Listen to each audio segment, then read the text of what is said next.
안녕하세요.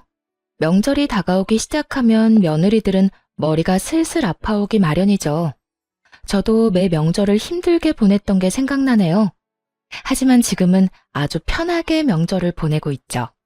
그 짜증나는 명절에서 어떻게 벗어났는지 알려드릴게요. 저는 평범한 회사원으로 자영업에 종사하는 남편과 만나 가정을 꾸렸어요.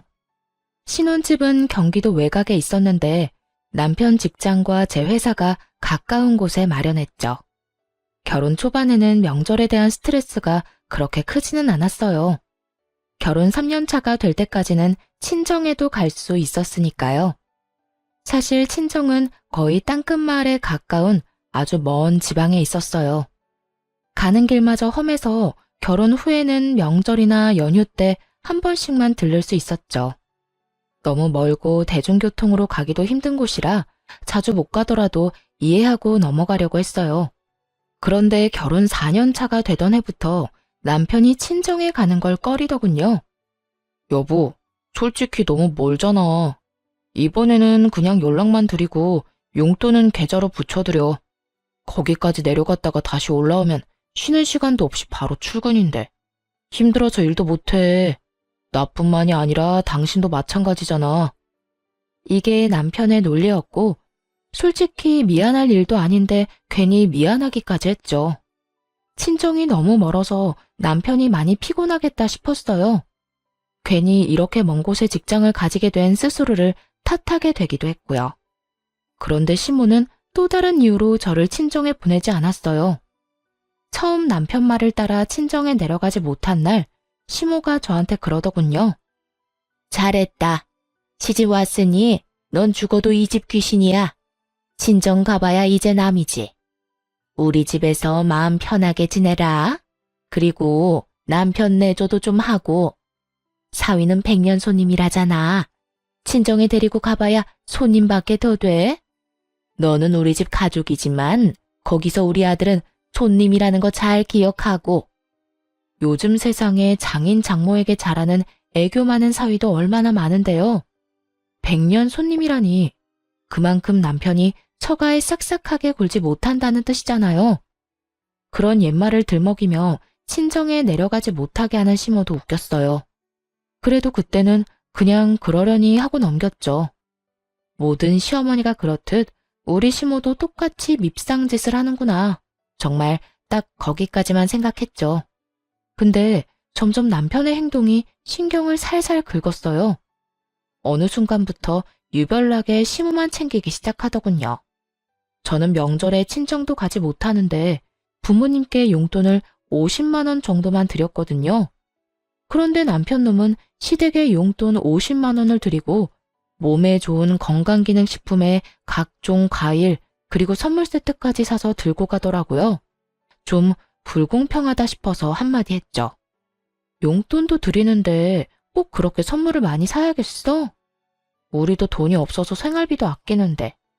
아무리 그래도 그렇지 이렇게 많이 쓰는 건 좀 아닌 것 같아. 부모님한테 쓰는 거잖아.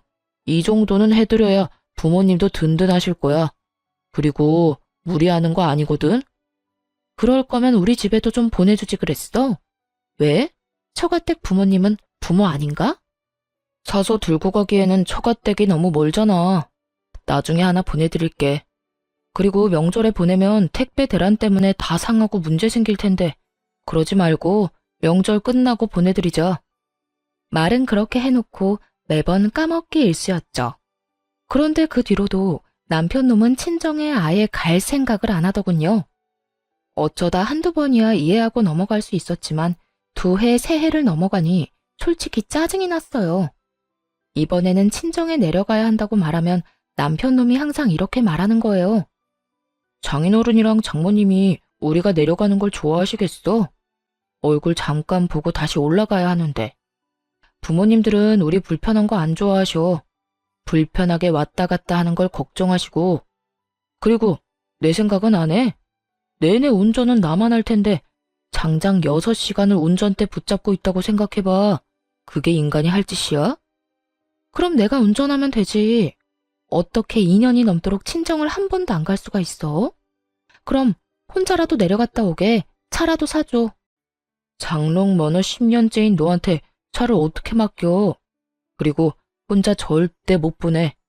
당신 혼자 내려가 봐. 장모님이 나한테 전화하셔서 무슨 일 있냐고 하실 거 아니야? 넌 부모님 걱정하게 만들고 싶어? 그럼 어쩌라고? 우리 친정에는 평생 안 갈 생각이야? 누가 평생 안 간대? 시간 나면 가는 거고. 이번만 날인 것도 아니잖아. 좀 기다려봐. 때 되면 다 갈 거라니까. 아휴, 한 대 탁 때려주고 싶을 정도로 얄미운 남편놈 때문에 속이 문드러졌어요. 그런데 이런 제 속을 더 파사삭 부서뜨리는 존재가 하나 더 있었어요. 바로 손아래의 신우였죠. 신우는 시댁과 먼 곳에 살았는데 어떻게 된 건지 명절 낮이면 도착하더라고요. 우리 부부보다 2년 늦게 결혼했는데 결혼 후 쭉 명절 당일 낮에 자기 친정에 오는 신우가 정말 얄밉기 짝이 없었죠. 왜냐면 시댁이 신우한테는 친정이니까 완전히 주인처럼 행세하곤 했거든요. 찬물 좀 내와라. 식사가 형편이 없다.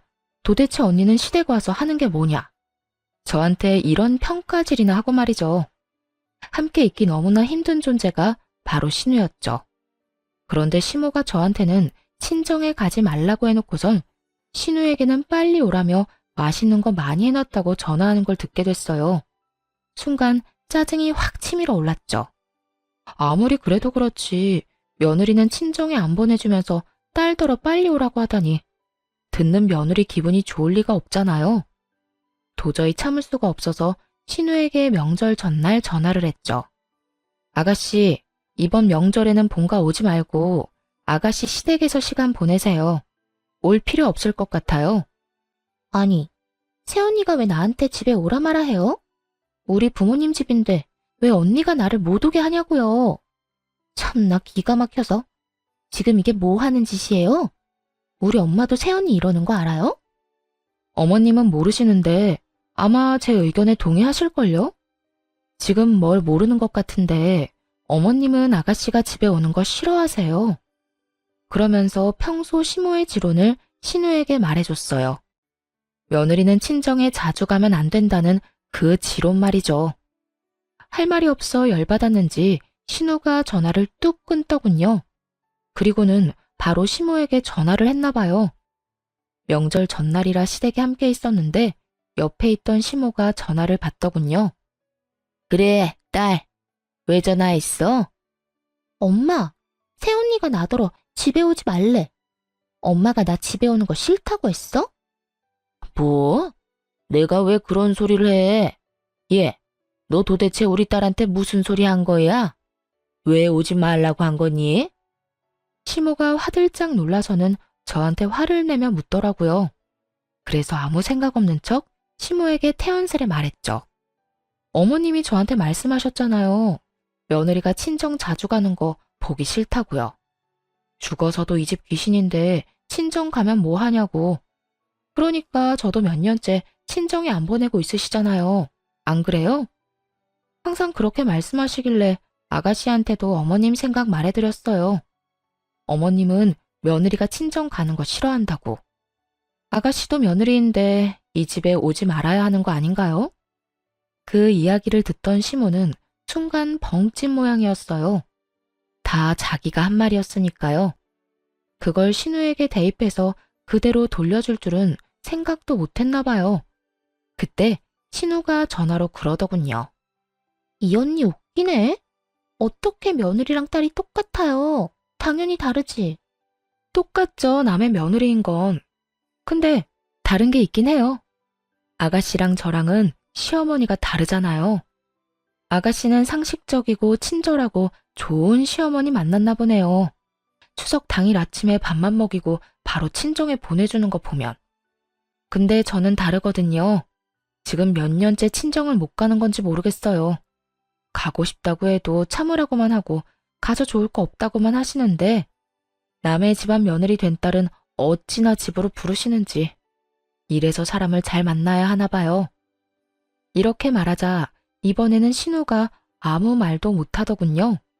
더 말해봐야 자기 엄마 얼굴에 침 뱉는 꼴만 되니까요. 게다가 내일 있을 명절 잔치를 위해 시댁 친인척들이 다 모인 자리여서 그런 말을 떠들어대니 친척들도 불편한 기색을 내비치더군요. 남의 집안일이라 대다수가 못 들은 척하는 것 같았어요.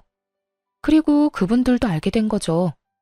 이 집 식구들이 명절에도 며느리를 친정에 안 보내준다는 걸요. 졸지의 시모는 속 좁고 며느리 생각 안 하는 못된 시어머니가 되어버렸어요. 그게 분했는지 저를 한껏 째려보더라고요. 그때 남편이 제 팔을 붙잡으며 밖으로 끌고 나갔어요. 당신 왜 이래? 왜 이런 좋은 날 기분 나쁜 소리를 하냐고.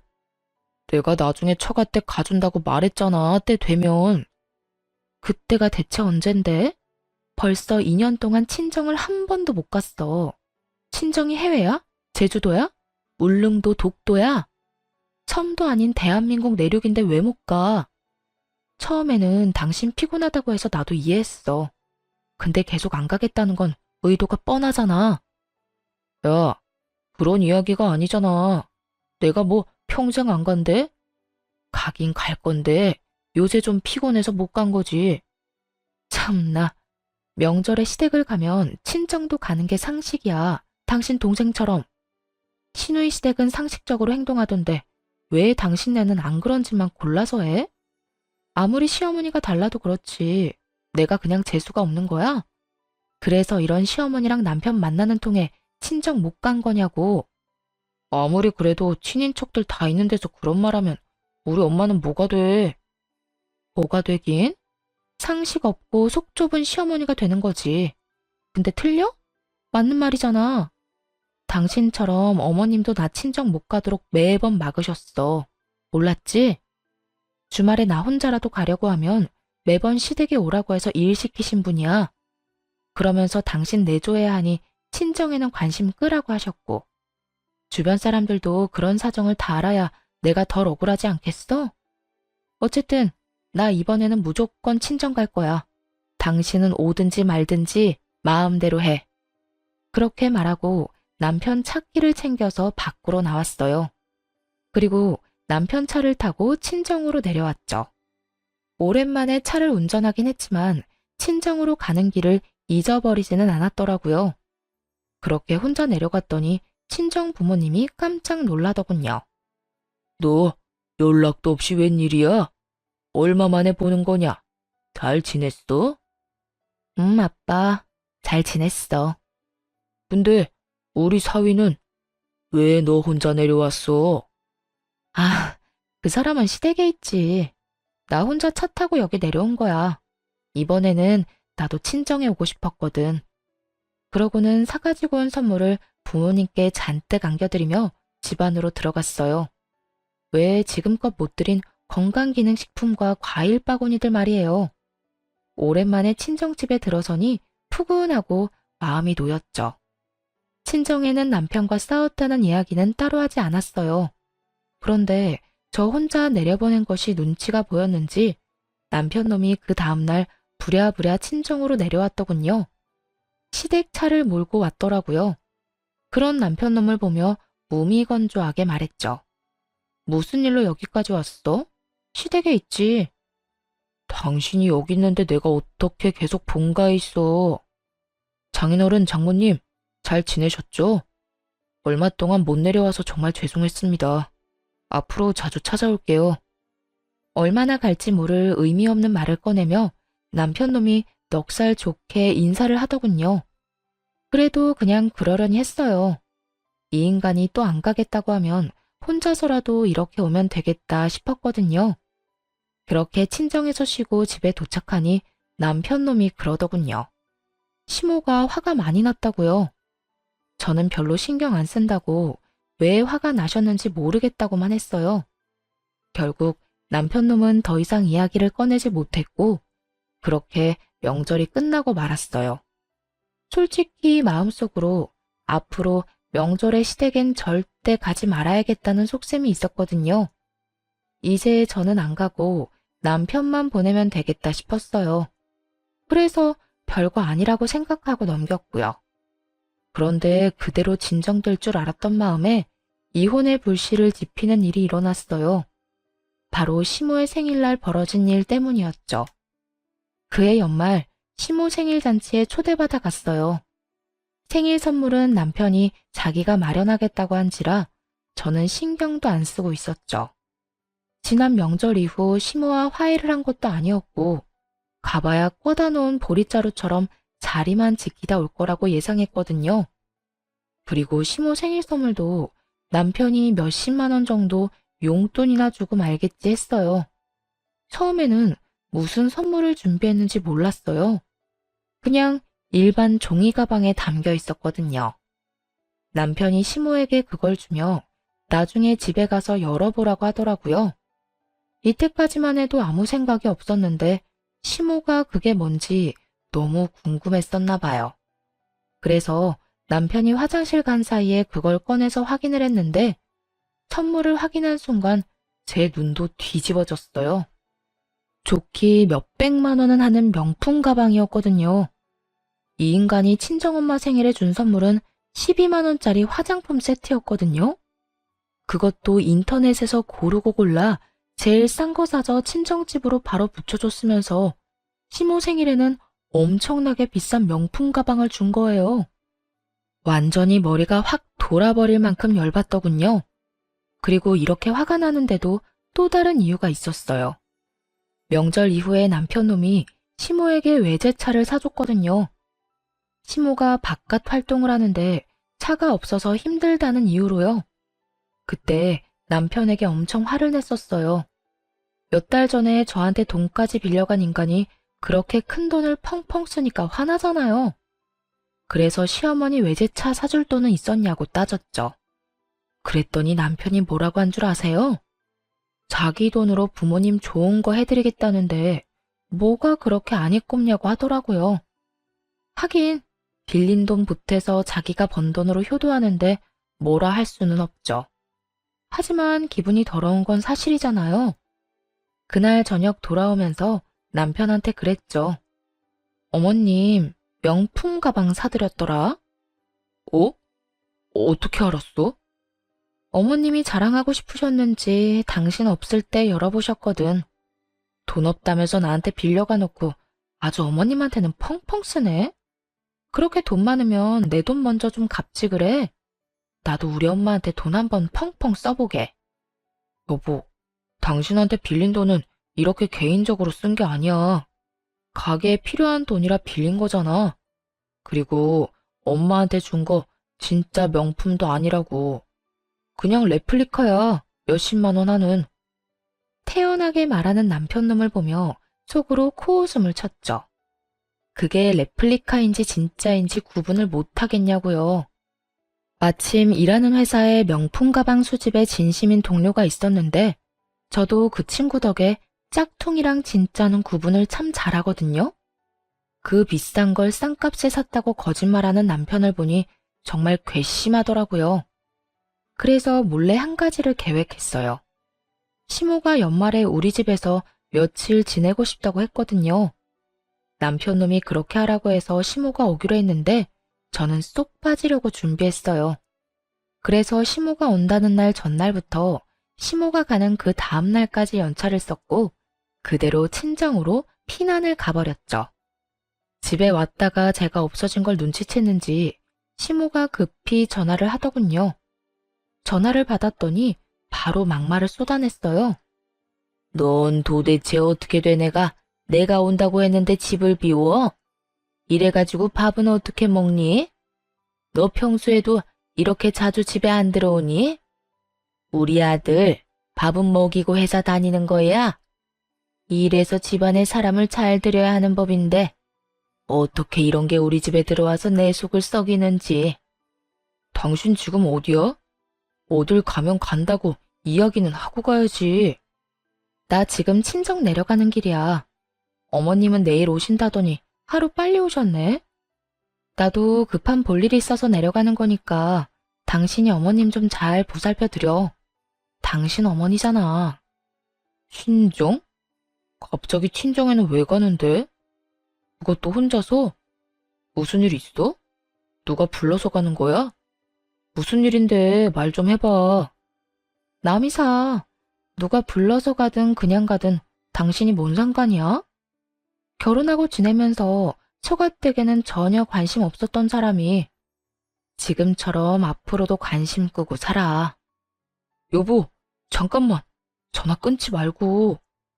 다급하게 말하는 남편의 목소리를 뒤로하고 전화를 뚝 끊어버렸어요.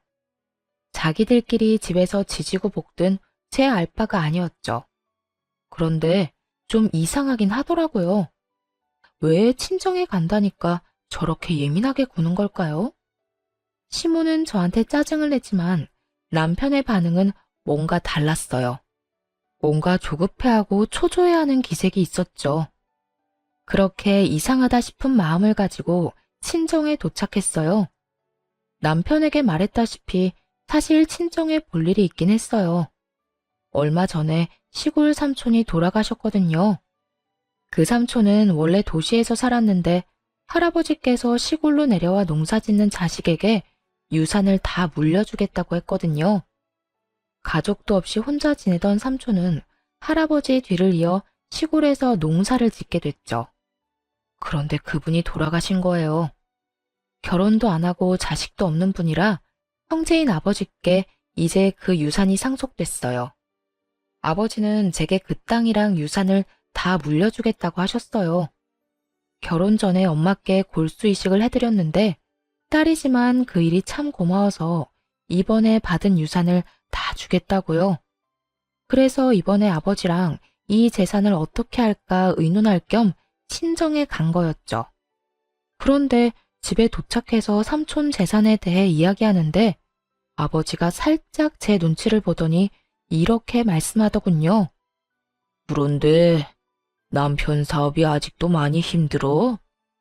아빠는 네가 이 재산 어디다 쓰든 상관 안 할 테니까 네 남편이 힘들다고 하면 이거 팔아서 돈 마련해. 너야 월급쟁이라서 돈 걱정 많이 안 하겠지만 자영업하는 사람은 또 다르잖아. 저가에 돈 빌리는 게 참 어려운 일인데 따라와서 부탁까지 할 정도면 많이 안 좋다는 이야기잖아. 불경기에는 장사가 잘 안 돼서 적자도 많이 날 텐데. 그럴 때 너한테까지 부담이 가지 않게 평소에 투자를 좀 해주면. 잠깐만, 아빠. 그게 무슨 소리야? 남편이 아빠한테 돈 빌리러 왔다고? 너 몰랐어? 나는 너도 알고 있는 줄 알았는데. 아니, 언제? 얼마를 빌려갔는데? 3달 전쯤에 와서 가게가 힘든데 너까지 힘들어한다고 혹시 돈 좀 빌릴 수 있냐고 해서 빌려줬지. 6천만 원 정도. 아버지의 이야기를 듣자마자 재빨리 머리를 굴렸어요. 3개월 전쯤에 무슨 일이 있었나 하고 말이죠. 그리고 나온 결론에 정말 경악하고야 말았어요. 3개월 전에 남편놈이 시모에게 외제차를 사줬었거든요. 이 정신 나간 놈이 아빠를 속이고 돈 빌려다가 시모 외제차를 사준 거예요. 아마 그 명품 가방도 아버지가 빌려준 돈을 보태 마련했겠죠. 저한테도 돈 없다고 빌빌거리면서 1년 전에 돈 빌려간 놈이 저 몰래 아빠에게도 돈을 빌려갔다는 이야기를 들으니 진짜 열불이 나더라고요. 이제야 남편 놈의 이상한 반응이 이해되기 시작했어요. 이 나쁜 놈이 저 몰래 친정 아빠한테 돈 빌린 걸 들킬까봐 친정에 간다고 할 때마다 그렇게 예민하게 군 거였어요. 와, 있는 도끼에 발등 찍힌다는 말이 있긴 하지만 이렇게 호되게 찍힐 줄이야. 정말 상상도 못했거든요. 그저 귀찮아서 친정에 안 내려가는 것이라 생각했는데 그게 아니라 이런 미친 짓을 저 몰래 하고 있었다니. 화가 치밀어 올라 계획보다 더 빨리 일을 마무리하고 집으로 향했어요. 친정에 있는 내내 남편에게서 전화가 왔는데 모조리 씹어버렸더니 나중에는 문자까지 보내오더군요. 어디냐, 언제 오냐, 내가 내려갈까 하고 말이죠. 그래서 답장을 딱 하나 보냈어요. 지금 올라간다. 라고요. 그렇게 집에 도착했더니 시모는 없고 남편 혼자 있더군요. 뭔가 불길함을 느낀 건지 남편 놈이 눈치를 보더니 이렇게 말했어요. 친정에는 왜 갔다 왔어? 장인어른 장모님 아무 일 없으시지? 아무 일도 없으셔. 근데 오늘 우리 사이엔 무슨 일 있을 거야. 나 당신이랑 이혼할 거거든. 갑자기 그게 무슨 소리야? 이혼이라니. 친정에 갈 때마다 어머님께 한 소리 들어야 하는 것도 짜증나고 쉬는 날에도 내 맘대로 못 쉬는 거 진짜 열받아. 그냥 이혼해. 더 이상 이렇게는 못 살아. 일부러 돈 관련해서는 입도 벙긋 안 했어요.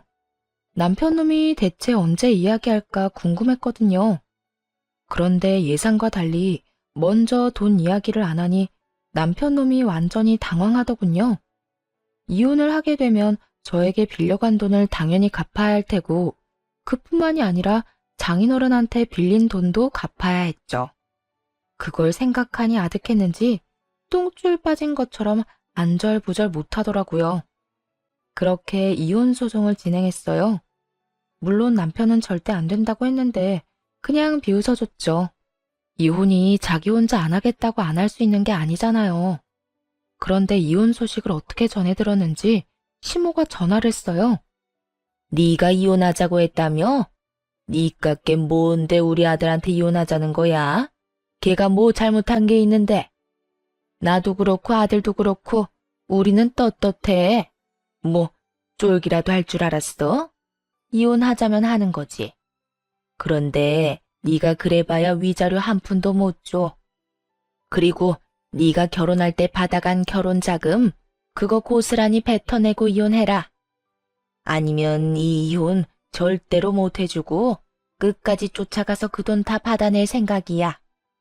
그러니까 도망칠 생각하지 말라고 미리 경고하려고 전화했다. 시모의 기세가 아주 등등하더군요. 뭐 이해할 수 있었어요. 시모는 아무것도 모르고 있었으니까요. 그러니까 이렇게 커다란 폭탄을 던질 거라는 상상도 못하고 거만하게 구는 거겠죠. 그래서 그 다음날 준비한 서류를 들고 시댁을 찾아갔어요. 시모가 팔짱을 딱 끼고 두 눈을 부라리며 저를 쳐다보더군요.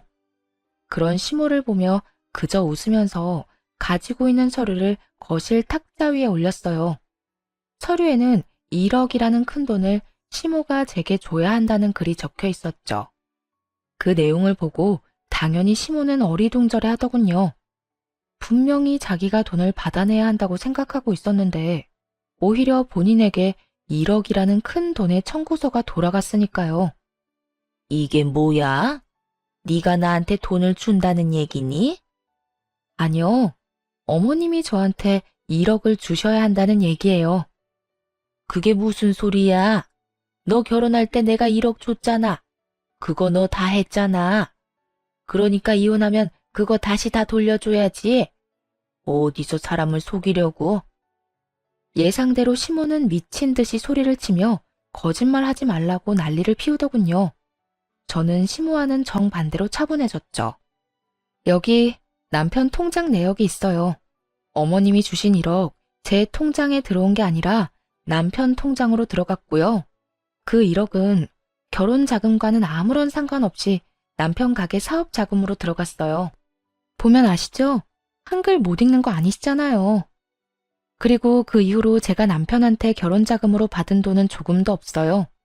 남편 통장, 제 통장, 어딜 봐도 그런 내역은 없잖아요. 안 믿기시면 변호사 통해서 금융기록 같은 거 살펴보셔도 돼요. 이야기를 듣는 시모 얼굴이 딱딱하게 굳어가기 시작했어요. 그러거나 말거나 서류를 다음 장으로 넘겨서 다시 또박또박 말했죠. 그리고 이건 남편이 저한테 빌려간 4천만 원에 대한 이체 내역이고요. 빌려주면서 당연히 갚으라고 이야기했고 그 돈은 온전히 제 월급으로 모은 거 확인할 수 있어요. 그리고 제 통장에는 남편이 그동안 준 생활비 내역이 있는데 6년이라는 기간을 다 통틀어도 총 금액이 1,000만 원도 안 돼요. 그렇다고 남편이 살면서 생긴 빚을 따로 갚은 것도 아니고요. 가게가 어렵다는 말에 제가 6년간 빌려준 금액이 더 커요. 정 의심되면 그것도 금융기록 뒤져보시고요. 그러면서 바쁘게 다시 다음 장을 넘기며 또 말했죠. 시모는 남편과 제가 준비한 서류를 번갈아 보며 몸을 부들부들 떨더라고요. 이건 남편이 저희 아버지에게 빌려간 6천만 원에 대한 차용증이에요. 이건 저도 몰랐는데 얼마 전에 어머님께서 저희 집에 와서 쉬셨잖아요. 그때 연차 쓰고 친정에 내려갔다가 처음 알게 된 사실이에요. 남편이 저한테 아무 말 안 하고 아버지께 돈을 빌렸더라고요. 그 때문인지 친정에 내려가는 저를 방해까지 했고요. 여보, 내가 방해를 한 게 아니라. 남편 놈이 찔리는지 중간에 변명을 하려고 하더라고요. 저도 말이 곱게 나오진 않았죠. 그럼 언제 이야기할 생각이었는데? 너 내가 그날 친정 내려간다고 했더니 필사적으로 막았잖아. 네가 우리 아빠한테 나 몰래 돈 빌린 거 안 들키려고. 게다가 빌려놓고 갚을 생각은 안 하고 펑펑 쓰기만 해? 그걸 어디다 썼는지 내가 모를 줄 알아? 이 가증스러운 쓰레기 같은 인간아. 밥벌레 같은 새끼. 감히 우리 아빠가 피땀 흘려 번 돈으로? 한동안 남편을 욕해주며 째려보다가 시모에게로 고개를 돌렸어요. 시모는 여전히 서류를 붙잡고 못 믿겠다는 듯 바라볼 뿐이었죠. 그러니까 결국 어머님께 드리고 싶은 이야기는 결혼 자금으로 주신 1억 중 제가 쓴 건 없으니 남편한테 받으시라는 말이에요. 또 이 1억은 원래 남편한테 받아야 하는데 남편이 한 푼도 없다고 해서 어머님께 말씀드리는 거예요. 아니, 이걸 왜 내가 갚아? 아들이 빌렸다면서 그러면 아들이 줘야지. 그리고 우리 아들이 왜 돈이 없어? 너희 집이 있잖아. 팔면 돈 나올 텐데 그걸로 마련하면 되지. 그 말을 듣고 조용히 다시 서류를 한 장 더 넘겼어요. 그 집은 저랑 제 친정 부모님이 돈을 모아서 산 집이고요. 그 집에 남편의 지분은 조금도 없어요. 그렇기 때문에 팔 수가 없네요.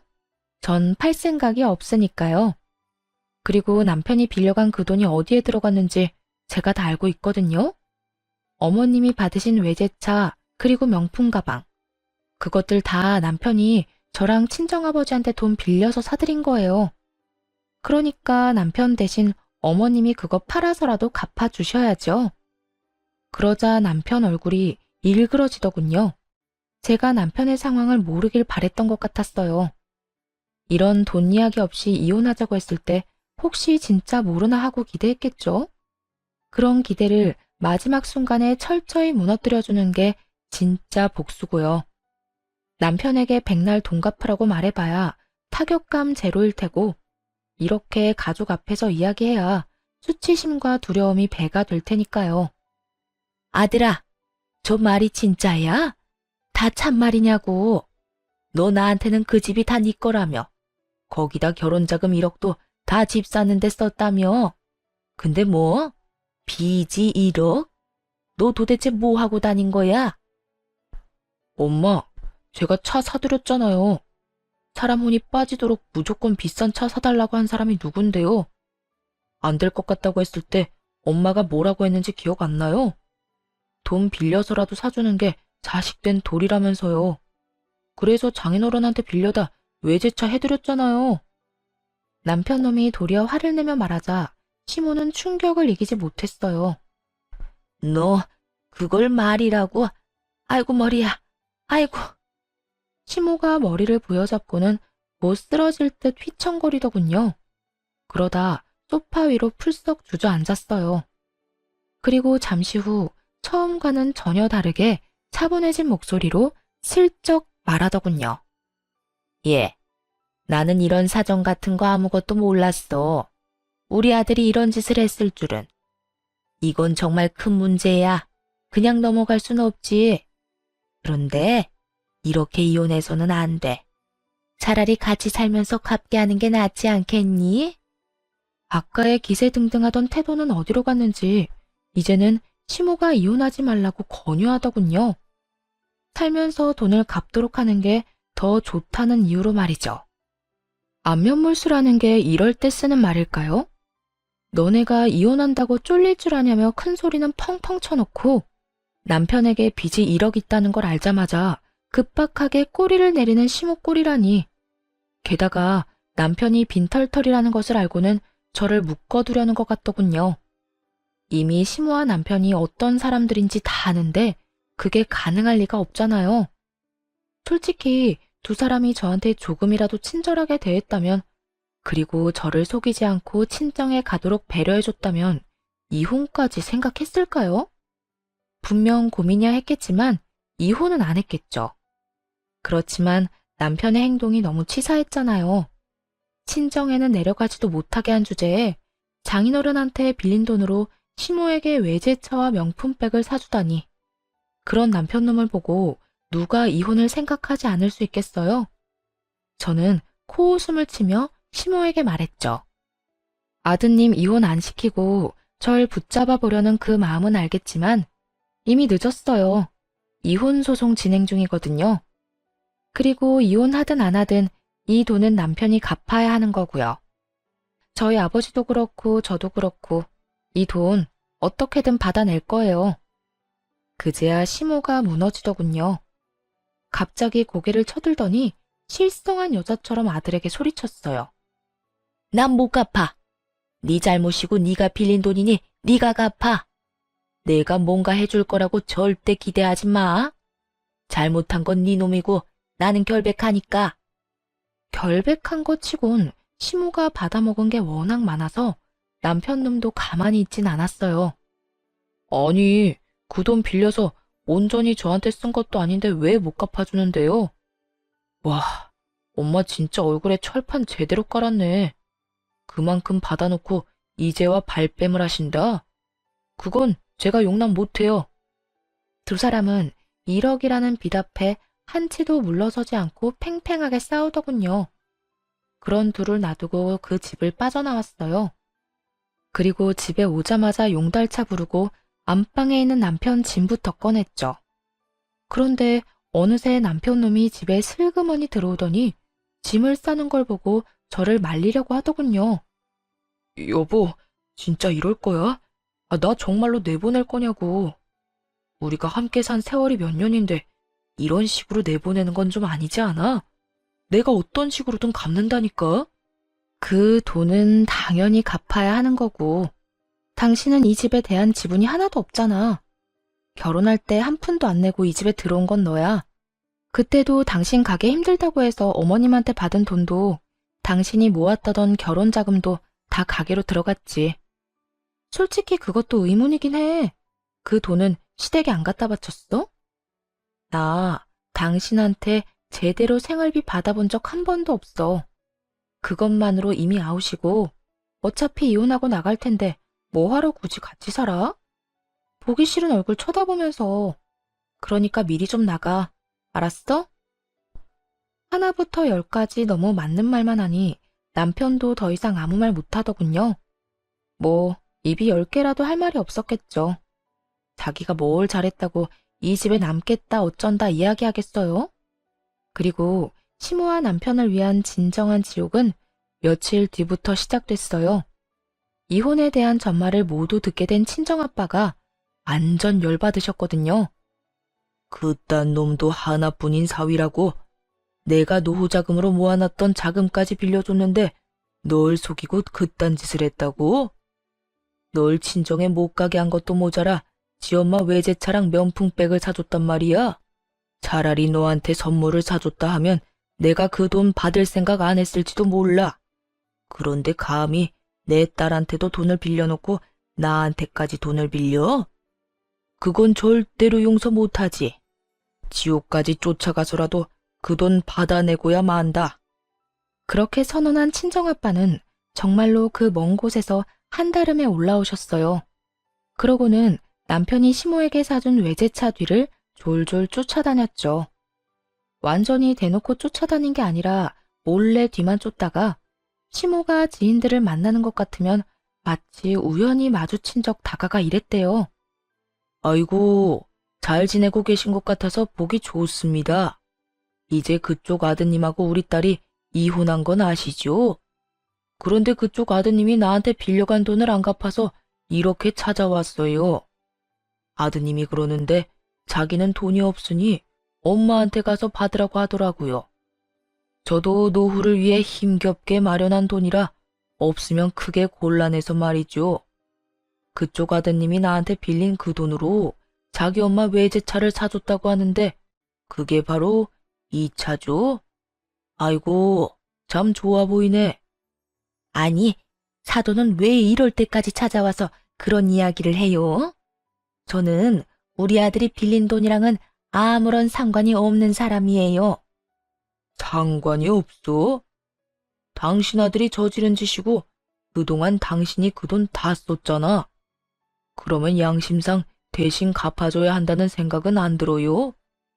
돈이 없으면 이 차랑 그 어깨에 걸려있는 가방을 팔아서라도 마련하셔야지.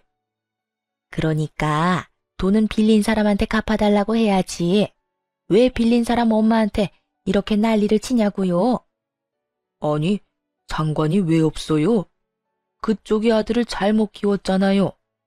그리고 우리 딸 친정에도 못 가게 하고 이 집에서 매번 일 시키고 괴롭혔다면서요. 내가 그 이야기를 듣고 어찌나 속이 이상한지 밤에도 잠이 안 와. 남의 귀한 딸 데려다가 막 부리는 것도 모자라서 부모도 못 찾도록 만들어. 쌍으로 정신이 나간 것들. 뚫린 입이라고 아무 말이나 짓거리는 거 봐. 어쨌든 그쪽 아드님이 빌려간 1억 가지고 있는 걸 팔아서라도 마련하시라고. 당신 다니는 곳이 어디든 다 쫓아다니면서 그 돈 다 받아낼 거요. 앞으로 만날 지인들한테 아들 새끼가 사고친 거 다 알리고 싶으면 마음대로 하시오. 난 안 말릴 테니까. 아빠의 말에 무시무시함을 느꼈는지 시모는 그 뒤로 사람을 만나지 않고 집에 틀어박히더군요. 시모가 밖에 나오지 않자 아빠는 이제 남편을 쫓아다녔어요. 아빠 돈이랑 제 돈까지 당장 갚으라고요.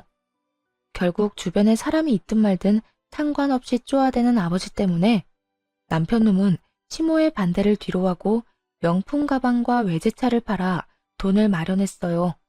그렇지만 아무리 좋은 외제차의 명품 가방이라도 중고잖아요. 당연히 살 때만큼의 돈을 마련하기는 어려웠죠. 비싼 만큼 감가가 어마무시하잖아요.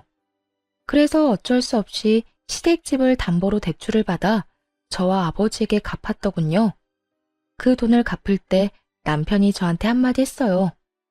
정말 독하다 독해. 진짜 이렇게까지 해야 해? 우리가 하루 이틀 같이 산 것도 아니고 몇 년을 함께 살았는데 나는 적어도 장인어른이 좀 더 상식적인 방법으로 돈을 받아갈 거라고 생각했어. 그런데 이게 뭐야? 주변 사람들한테 소문 다 내고 나를 못 살게 굴면서까지 돈을 받아갔어야 했어? 당신 왜 이렇게 사람이 못 됐어? 당신 아버지도 그렇고. 우리 아빠 욕하지 마. 독한 걸로 치면 네가 최고지. 넌 그럼 얼마나 상식적이길래 우리 집 무시하고 시댁에만 돈 쳐바르면서 효도했어? 솔직하게 말해서 네가 시댁에 효도할 때 친정에도 똑같이 해줬으면 내가 이랬겠냐고. 입장 바꿔놓고 생각해봐. 내가 우리 엄마한테만 몇백만 원짜리, 몇천만 원짜리 물건 사주고 너희 엄마한테는 10만 원짜리 화장품 사주면 어떻겠어? 기분 더럽겠지. 그래놓고 나한테 친정에도 가지 말라고 하고. 안 당해보면 모르는 거야. 그래서 당해보라고. 네가 그 입장이 되어봐야 그게 무섭고 힘든 일인 걸 알지. 왜 나 혼자 그 더러운 행동에 피해봐야 하는데? 너도 느껴봐. 아니, 솔직히 아들이 부모님한테 효도한 게 큰 죄는 아니잖아. 아무리 그래도 이렇게 하면 나랑 엄마는 앞으로 어떻게 살아? 야, 나는 네 심보가 고약하고 괘씸해서 용서를 못하는 거야.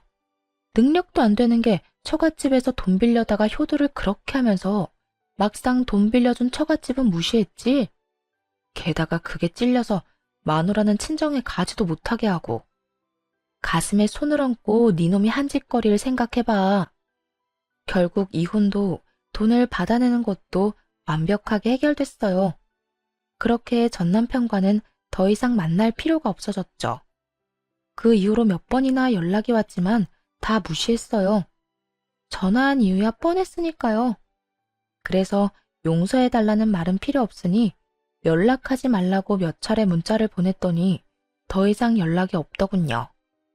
전 남편과 이혼하고 나서 저는 매년 명절이 되면 친정집으로 내려갔어요. 이혼을 하고 돌아온 저를 친척들은 반갑게 맞아줬죠. 그딴 놈이랑 잘 헤어졌다고 정신 나간 놈이라고 말해줬어요. 결국엔 저와 아빠, 친정까지 다 말아먹었을 놈이라고 다들 욕을 얼마나 하는지. 그 욕만 듣는데도 배가 든든하게 부를 정도였어요.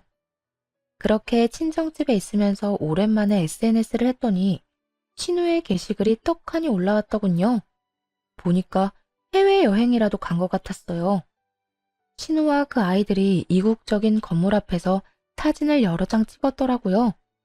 그러면서 명절 연휴에 해외에 놀러 갔다는 문구까지 썼더군요. 명절 때마다 친정에 오고 싶어 안달이 날 정도였던 신우가 웬일로 친정이 아니라 해외에 갔는지 궁금했어요. 그리고 나중에야 그 이유를 알 수 있었죠. 전 남편과 전 시모가 빈털터리가 되고 나서 신우에게 손을 벌리려고 한 것 같더군요. 하긴 지인들에게 허세 부리고 싶어서 아들놈 들들 볶았던 시모잖아요. 당연히 신우에게도 똑같이 행동했겠죠. 눈치 빠른 신우는 그러기 싫어서 명절에 해외여행을 하고 있는 거였어요. 매년 떠들썩하게 사람 많던 시댁에 결국 찬바람만 쌩쌩 불고 있는 상황인 거죠. 게다가 들어보니 전 시모와 전 남편의 관계는 더욱 악화일로를 걷게 됐더라고요. 전 남편이 결국 시댁에서 나와 가게에서 숙식하고 있다는 소식을 들었어요. 자신을 구박하고 차랑 가방 돌려달라며 찡찡대는 시모 때문에 말이죠. 전 남편도 자신이 그렇게 살게 될 줄 알았으면 그런 짓을 안 했을 거예요. 한치 앞도 못 보고 안일하게 생각한 결과가 겨우 그거라니. 그렇다고 다시 걷어줄 건 아니지만요. 시모도 초라하기는 마찬가지였죠. 아들 하나 믿고 소소하게 며느리 괴롭히며 사치나 부리며 살더니 결국 그 돈들이 사돈집에서 나온 거라는 걸 알고서는 완전히 무너져 버렸잖아요. 자기 욕심 때문에 자식이 저 지경이 된 건 눈에도 안 들어오고 그저 자기한테 줬던 걸 뺏었다는 생각만으로 자식을 모질게 대하니 전 남편도 그런 전 시모에게 정이 다 떨어졌겠죠. 결국 시모는 이제 명절을 아주 조용하고 조촐하게만 보내게 됐고 나날이 아들, 딸의 지원도 끊겨 근근히 살아가고 있다고 하더군요. 뿌린 대로 거둔 꼴이 참 웃겼죠. 이렇게 저는 그 지옥 같은 시댁의 명절에서 벗어날 수 있었어요. 이혼한 걸 절대 후회하지 않아요. 더러운 꼴 보기 전에 떠나는 것도 좋은 방법일 수 있답니다. 긴 글 읽어주셔서 감사해요. 좋은